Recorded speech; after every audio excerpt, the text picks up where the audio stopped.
Seacole. I work for an organisation called Mary Seacole Housing Association, and we are supported accommodation. We support individuals aged 16 up to 65 years old.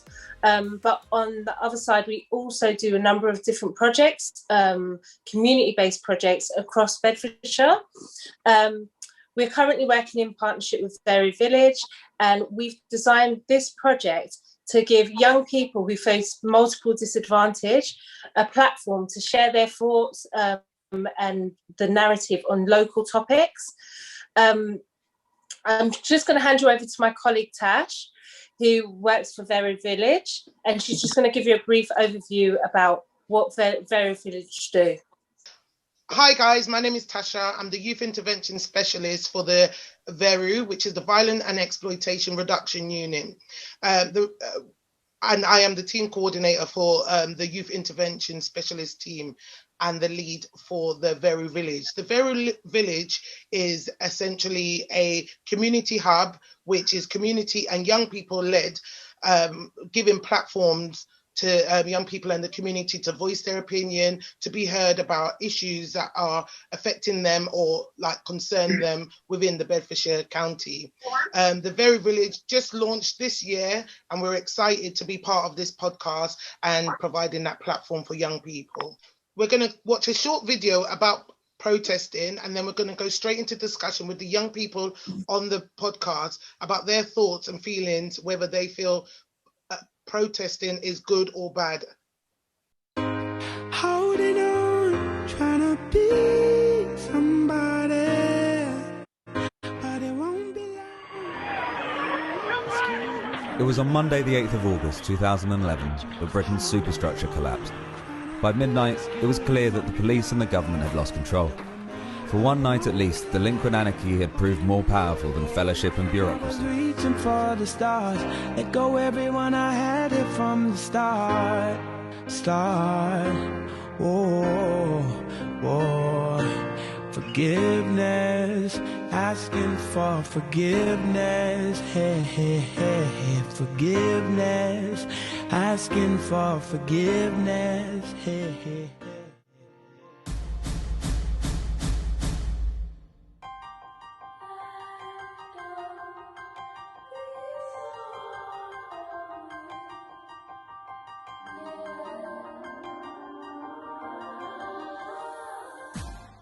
Feel like I'm slacking with my children, focusing on rap, trying to pack and shake the building.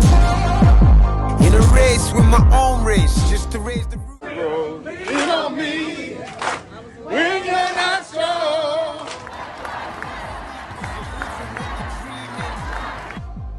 Outside the US Embassy in London, another huge turnout.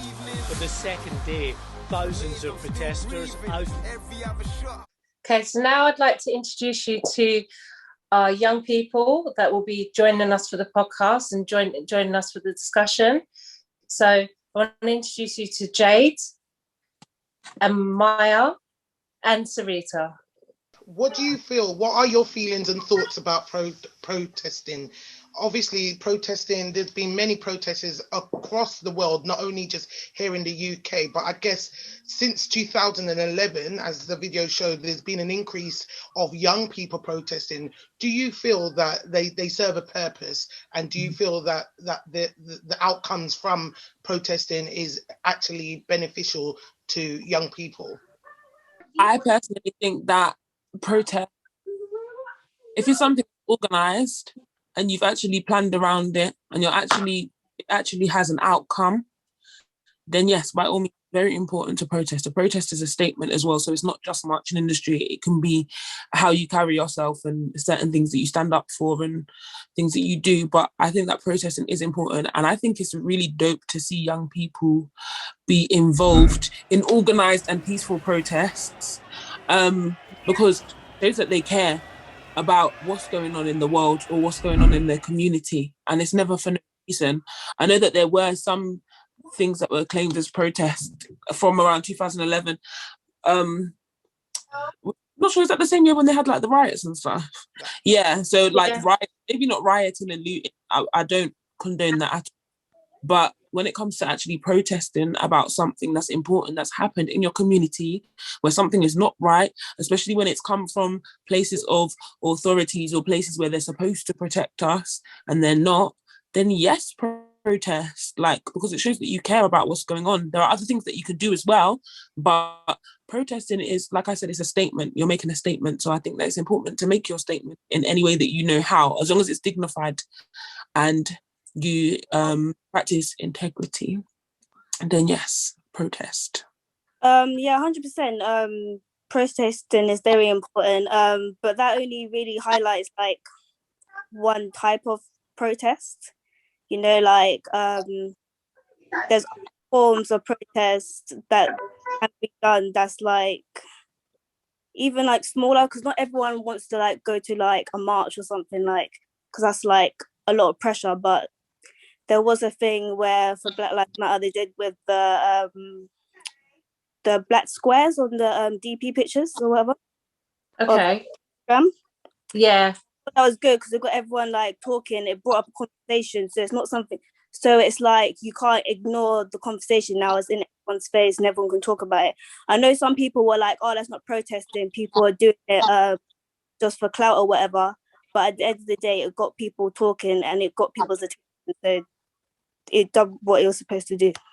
So Yeah, having no, that kind definitely. of political statement, you know, putting those black squares is kind of showing your support for the cause, but without necessarily doing the physical march itself. So you think that it's a good thing to march, however, there's options, and options has been explored to kind of show support for the cause without going on the marches as well. So you support that? Yeah, no, I support marches as well, but you know, some people would just, it's not for them. Like, it's like too scary, but they still want to be a part of it. Like, it's important to highlight that there's other ways to protest as well, and each is valid as the other. Oh, perfect. That's really good, Maya. And Sarita, what are your thoughts and feelings, negative or positive, on protests? So I don't really know much about like protests that have gone on or anything like that, but I get like, I understand the right to protest is good. Obviously, people get to put their opinion across. They get to do something that they're passionate about. I do feel, though, that a lot of young people that do go to these protests don't actually generally know what they're actually going for. Obviously, they just feel like they need to go along with the crowd and do what everybody else is doing, rather than doing what they believe and stuff like that. I do feel that's quite a big... do you feel like that's... protests that are happening now, I feel like a lot of the younger generation are getting involved, whereas before they wouldn't. Yeah. Do you feel that that's a negative, that has a negative effect? Or I think it could have a negative effect on what is being protested about. It gives it like not a good view. Say if somebody wanted to like get interested and stuff, like, it sounds like what she's saying is basically, if a young person is going to get involved in a protest, do your research, make sure you know that what's going on has a purpose and that there's actually going to be an outcome of somewhat when you do it. I feel like a lot of people do follow the crowd as well, but I do feel like, especially recently, the current things that have been happening, say within the past year or two, with, you know, even people over here having to deal with being dealt with by the police brutality in America as well. It's this time people definitely know, you know, what it is that they are protesting about, but I feel like people don't do enough research about how to go about your protest, making sure that you have demands, so that, like, to say these are the things that we're protesting for, these are the things that we are making this statement for. Like I said before, a protest is a statement, and like I said, different things are just as valid as others. I had people like question me because I'm the kind of person that's down for the cause. Like, I love my people and I've seen everything that's gone on. And, you know, I think a lot of the times when there were protests going on, I was actually, you know, at work, but people would question, you know, oh, I thought I would see you there. And my whole point was the way that I care, the way that I carry myself, the things that I do, down to the job that I do is all to do with the cause. And so me making these statements already is a protest. I've been protesting from the womb. So like, it's not, and that's another thing that's happened with regards to protests, is that there's a lot of new people that, you know, weren't necessarily down for the cause before, but now things have gotten so bad that they are, and I think that even they should be educated on, or should seek knowledge on what's going on and other ways that people have protested or made their statements and done things as well. I feel like now it's maybe getting a bit easier for people to understand why people are doing it, because things are getting so bad and it's happening so often, and or in our face, people are seeing it for what is happening. So for what I'm hearing from you guys, which is really good, is that, you know, people should have a right to protest. You know, if they're passionate about a cause, they should be able to express it in a number of ways, and one of them being protesting, marching. And for those who are not so comfortable with it, they should be able to have an outlet or a platform where they can do it from the comfort and the safety of their homes. Just playing a little bit of devil advocate, when we're talking about rights and say people have the right to do, if they're passionate about something, they should be able to march. How do you feel about some of the other types of marches that have happened where it is left wing versus right wing and some of the extreme groups? Do you think they equally have a right as well? I think that they do. Whether we agree with what their cause is or what they're trying to do, they still have a right to do it. It's just when things turn into with any protest or any march, it's the minute that things go left and it turns into some kind of brawl or something like that. It could be, we've seen many marches in Luton with regards to, you know, certain kinds of people, and I just kind of think, okay, that you always know when there's going to be a march, and then you're like, okay, I'll make sure that I'm not going to go to that area today. Let them do their thing, because at the end of the day, that's how they feel. That's what they want to do. As long as they're not harming anybody. It's the minute that people become harmed. Yeah. Like, I don't care.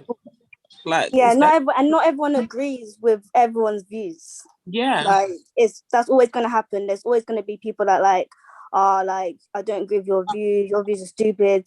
Like, at the end of the day, like, protest for what you believe in. Like, for the Black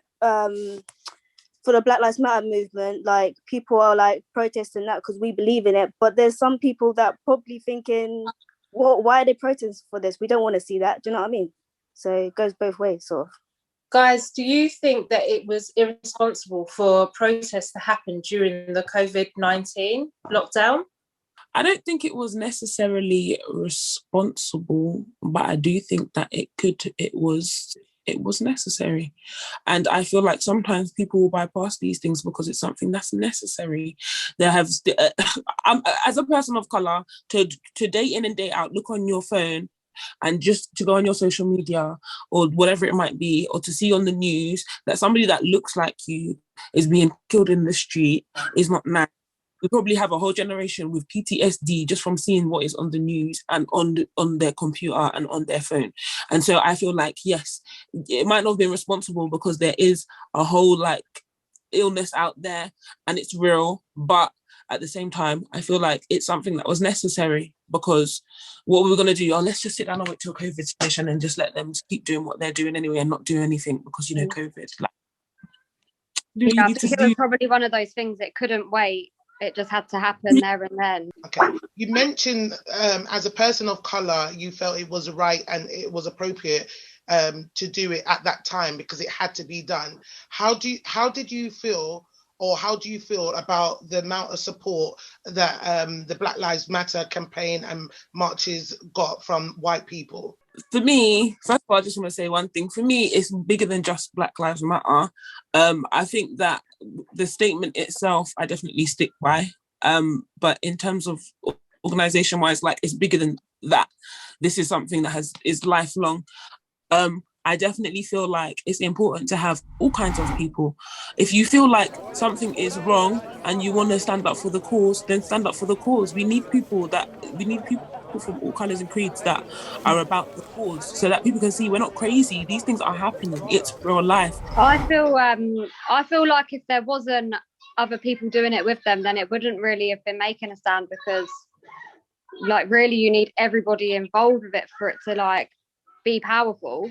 If it was just black people standing and marching and saying like Black Lives Matter, then it's not going to go anywhere. Like, you need everybody else to see it as well. That's what I feel. I feel like it's positive to have white people and everybody else of all different races and countries joining in and standing together for it. So the next topic that we're going to discuss in this podcast is the influence of social media. So I just wanted to ask you guys, and we'll start with Sarita. What influence do you think that social media has on society? It's weird because as much as like I go on social media every day, but I don't feel like I'm as into it as like people are. So for me, I feel like it doesn't really have much of an impact towards me because like I don't follow like celebrities on there and everything like that. I just go on there for like motivational stuff really. So I think it's quite good for me. Do you also see like the negative stuff about social media? Can you see that within? There's a lot of negativity around social media, like bullying and stuff, the way people look, and the videos that go on Facebook aren't that nice. Like there's like a lot of abuse videos and stuff that are on there. I don't really understand how they get on there and how it is so easy to share stuff and make it go around. And yeah. Okay.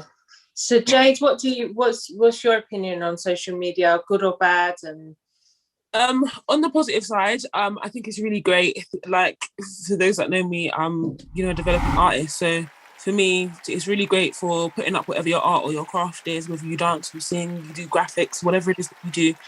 It's really, really useful for those kind of things. I do feel like there are a lot of like over-sexualizations going on social media as well. However, I do also think that, as women and men, you should be able to do what you want to do. It's your dignity and your integrity, and whatever level you want to take that to is your whole entire business. But I do think that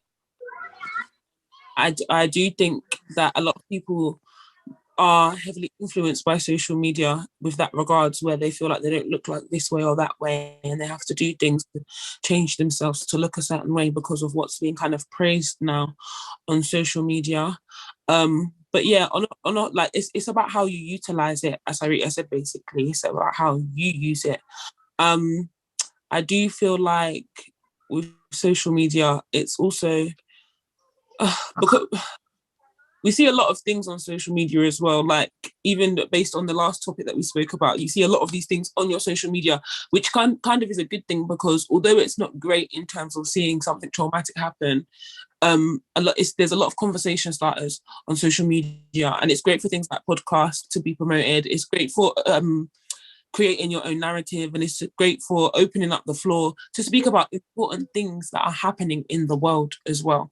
So there of course are negative things. I think everything comes with good and bad. There used to be a lady that worked at Mary Seacole, and she was like, it doesn't matter where you go, there's always going to be sex, drugs and rock and roll. So it's just about how you utilize the situation or utilize social media. The good parts of it is, like a lot of people have like got a lot of opportunities because of social media, like like that they wouldn't be able to get before. Like there's ways that you can network and get people's attention that you wouldn't have been able to get before if you didn't have social media. So social media is good in that way. A bad way would be like a lot of people are like more self-conscious now about their looks and all that stuff now, especially because there's a lot of BBLs on Instagram. There's like a certain BBL, sorry. What's BBL? Sorry. BBL is it's a Brazilian butt. Yeah, that's it. Brazilian butt lift. That's it. Oh wow. Okay. And then also with filters as well. Like I was just talking to one of my friends earlier, and I realized like when I look at my phone, I don't have a lot of pictures where I don't have a filter on. A lot of the time, a lot of my photos have filters on. Not a lot of them just have like my normal face on there. So like it shows like the effects that social media and like trying to live up to everyone's expectations and standards of beauty, like what it does to young people.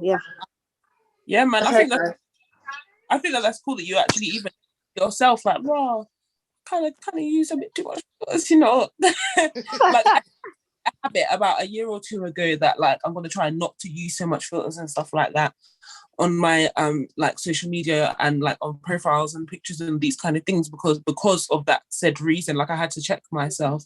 But earlier on we were talking about as well you know, like the sexualization or over sexualization on social media, and I do believe that it's good to, you know, do whatever the hell you want to do. It's not a bit of me, but if that's how you do you, then that's how you do you. But I do feel like a lot of young people are influenced by this, which is why it's not a bit of me. I think that everything is very much in your face. It's not that there's any kind of child controls or anything on social media as well. And I feel like 13-year-olds back then, how I was at 13-year-olds now is two completely different things. All of this highlight, contour, eyebrow. Yes, that is for big women. That's a big woman thing. But me, my lip gloss was popping and we was maybe experimenting with like colour eyeliner under the waterline. Yeah, they didn't go through the bad places that we on went your through. eyelid. It's a whole entire like high fashion look now to have like a shiny eyelid. But those are the things that you when you're young. But now it's just like, yo, they like highlight, contour, all these things. And I think, don't get it twisted as well, makeup is such an art form because anything to do with creation, I'm like, kids, I'm like, yes, do your thing. But at the same time, when it's being shown out there to the public and you're there trying to be a big woman or whatever, it's like, no, like, it's not good. Like, enjoy being young. Because you know what, although it's, I don't want to take it here. I'm not saying that anybody deserves anything to them. However, we have to be aware that there are predators and things out there watching on the internet what's going on and making you a target. I feel like we have to be mindful of what we're doing. Our young girls, like, yes, express yourself, be yourself, experiment with makeup and all of these things, but keep the thing within its appropriate place so that you can also protect yourself and so that you don't grow up too quick as well. Like, enjoy being a young person, enjoy being a kid, because you are an adult longer than you are a child. No, I was just going to say, I feel like social media is making younger kids now grow up a lot quicker than what we did when we was first, because the things that kids are doing now is just crazy. Definitely. Can you imagine how me and Nicole feels? You know, we never had social media. No, we didn't. We never had social media, and it's a lot different. And that's why we've got to like share these forums with you guys, because you lot are in the know. And in order for us to safeguard you guys and safeguard the younger people, we need to hear what's happening and know what's happening. But we spent a lot of time focusing and discussing about females or young girls. What about the males? What about the influences of social medias with the young males nowadays? Because there's a lot of platform out there for young males as well, in particular young males of a particular who like a particular type of genre of music, and from that it leads into situations that deemed very criminal. So are we talking about drill music? I'm not saying the genre. I'm just saying there's a particular type of music out there. You know what? Yeah, I genuinely believe that when it comes to young men, they also need to not grow up too fast. I feel like a lot of things when it comes to social media and it comes to young men, there's a lot of clout chasing. That's what it comes to when it is the music, clout chasing. How much girls I get, how much money I got, how much man, like what car or whatever. If you drive a car, what car I might drive or whatever it might be. Like, it's clout. There's a lot of clout chasing. It's to impress people. It comes down to the same thing of trying to fit in. And it's like, in whose world you was born if you was a twin, you was born alone. Do you know what I'm saying? You was born alone. So I think that these young people need to understand that you're born alone and you're your own individual person, and there's something so special about you that you do not need to follow fashion to impress anybody, because you have a purpose and you were put here for a reason. I was thinking, like, bro, how do you know about that? Where did you hear that? And like, obviously they're hearing it in the songs and the artists that they listen to. I'm not saying that those artists should censor their stuff, because obviously their target audience isn't for them young people, but that's who's listening to it. So it's just hard, because same with social media, what's the age? I remember, like, with Facebook when I was younger, I swear, like, you had to be like an age 13. Yeah. Is it 13? Most sites are 13, yeah. Well, they should. I think so. I'm not 100% sure. Maya's like, they need to raise the age. Yeah, you need to raise it because there's no like there's no like age restriction or filter on certain stuff that you can see on social media. Everything's all out there, and the kind of stuff that you see on these platforms, like I'm older than them. Sometimes it's too much for me. So do you feel like the whole lockdown has had like a negative impact on young people? Yeah, I feel like it's had a negative impact on young people. Yeah, because especially to do with education, to do with education and to do with like socializing, like obviously because of social media, a lot of people weren't really like engaging like in person that much, anyways. But now like we're in lockdown, so that's like cut down even more, and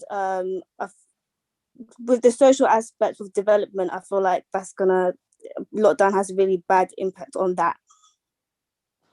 Okay, cool. And Sarita, how do you feel about the impact of lockdown? Do you feel it's been negative, positive for young people? Yeah, and in what ways? I definitely feel like it has been negative, especially towards like young people that aren't like near their families and stuff like that. Like I'm a young mum, and obviously I haven't really been able to get any of support from like my mum and my sisters and stuff like that. So it has been quite difficult. Yeah. Yeah, and with regards to like young people out of school, how do you feel that sort of impacted them with their well-being and stuff, and mental well-being as well? Yeah, just the whole process. Yeah, the whole process and everything, like all the changes. It's obviously going to impact young children. Like young children, as they say, are like sponges. So obviously they just absorb everything, and then obviously right now there's nothing to do. There's no release. Like we're just basically stuck at home and stuff like that. So obviously once the schools start opening and stuff again, obviously people will be in a better state of mind, hopefully. And with regards to say older young people, say in their teenage years, having like everything locked down, like shops, usual places where they'll socialize, like cinema, stuff like that, what sort of impact do you think that's had on them? I think that being a teenager and doing those things is a part of you growing up. You're learning responsibility, how to carry yourself when you're out with your friends, how to manage your money, all of these different things by just going out with your friends, your parents letting you out to go out with your friends. You're actually learning like life survival skills and all of these things as well. So like Maya said, it's really affected people's development. Even going to school, because you're learning how to deal with different people, with older people, with younger people. It's all a part of your development as a young person. And so I really think that in that way, it has affected young people. Do you feel like it's sort of made young people more vulnerable, being out of school and being at home and being in the situation of the pandemic where they are expected to stay at home and not leave their houses? Definitely, because it's taken away the development and learning aspects of how to carry themselves when they do go out and all of these things. Like I only knew how to be brave of going out and being independent of going out because at a very young age I was going on the train from like Luton to Brixton to go to my family, like and creating that fearlessness in myself. Not to say that you should do that at like 12, 13 years old, but back then it was a bit different. But things like that like give you independence. Do you know what I'm saying? And without a certain independence and certain life skills, you are more vulnerable because you're restricted in being able to do these things because there's nowhere to actually go to. You can't even go to your families because unless you're a single person household, and obviously young people are not that, so it's like they're restricted to just being in the home. And I really feel bad for the young people that might be in abusive or like unfortunate situations where they're kind of like stuck in that as well. There's such a rise in things to do with like mental health, and I can't imagine like the calls that the people get with regards to like child abuse and stuff like that as well during this time, because they're just stuck. Like it's a big deal. This whole thing is a big deal for young people. That's who my concern has always been for like children in this time. As adults, we're like, we can find so many things to do because we can do what we want to do. But with children, it's just like, for those that are less fortunate, especially, I feel really, really bad for them. Yeah, and also I was going to ask you as well, like, do you feel like it leads back to the last topic we were discussing as well, where we were talking about social media, because young people are so restricted at the moment on what they're doing. A lot of them are on social media a lot more, and they're also online a lot more. So do you feel like that sort of opened up more vulnerabilities to them, obviously, like to be exploited or be talking to people that they ideally wouldn't be talking to if we weren't in the lockdown at this time? Probably. Yeah.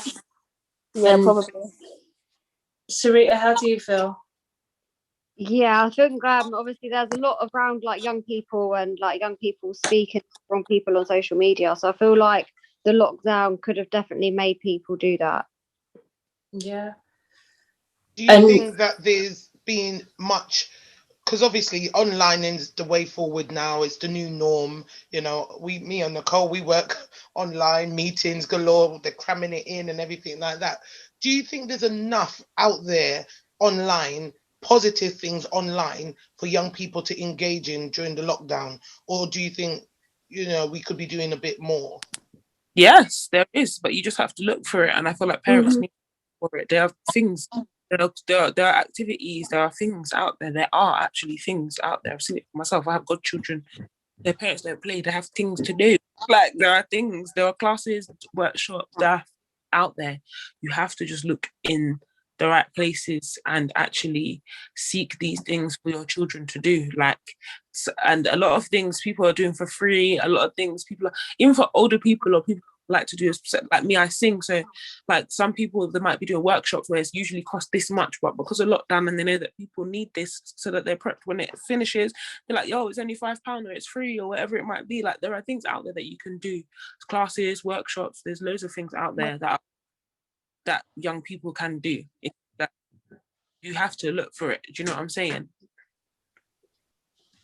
Rita, Maya?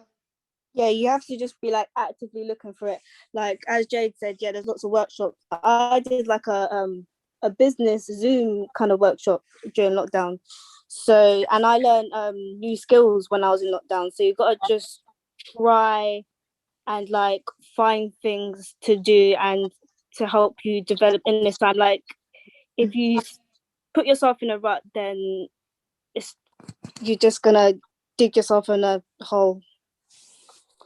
Can I say one that could be kind of positive that I've seen with a lot of young people is that when you're in a household with like siblings and stuff like that, I feel like because of the times that it is, they've become more sensitive to one another, that they have become closer. Some of them that might not be so close, or they have learned each other more, learned to get along more because they're in each other's face every day.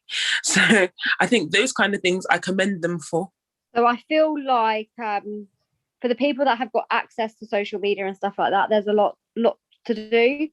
But for say people that don't have access to social media and it isn't something that they're interested in getting onto, then they may find it hard to do things to do. They may find it hard to find things to do and to keep themselves occupied and busy throughout the day to keep that like clear state of mind.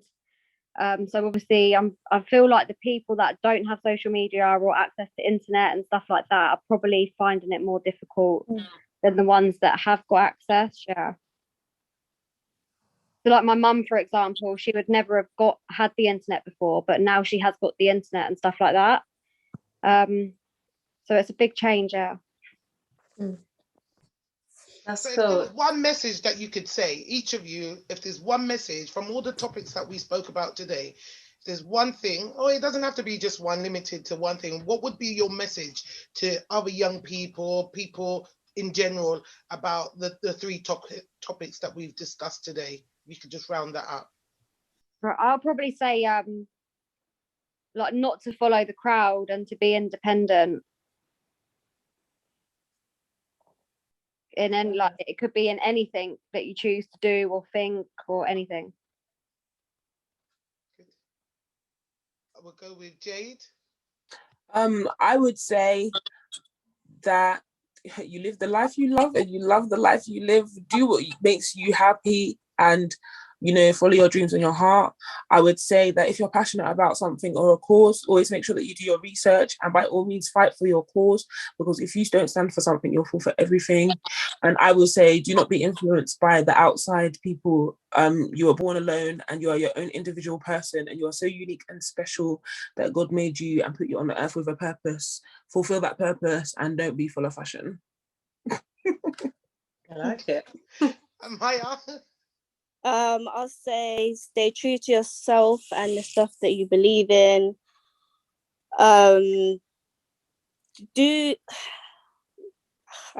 Just be authentically yourself. Don't try and be anyone else, because you'll regret that later. And I'm going to be cheeky. I'm going to ask Nicole, what message, and you can ask me the same. Okay. I think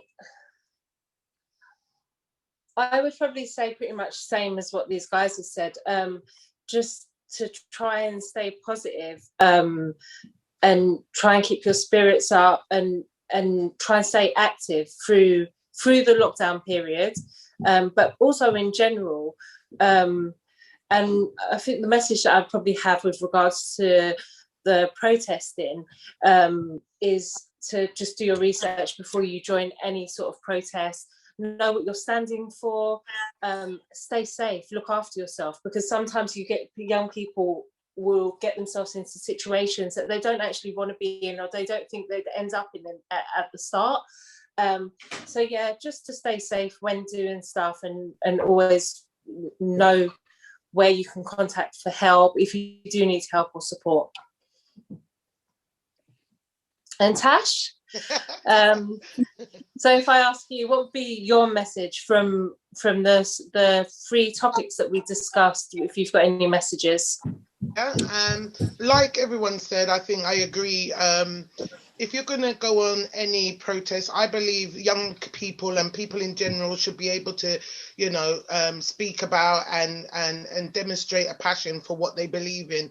If protesting is one of the mediums that you choose to do to kind of show that passion, I think you definitely do your research. Make sure it's safe. You know, make sure that, you know, it has been authorized, because that causes problems in itself if it's an unauthorized protest, and then you know the police will come out and do their job to try and control it because it wasn't authorized, and then the local authority gets involved.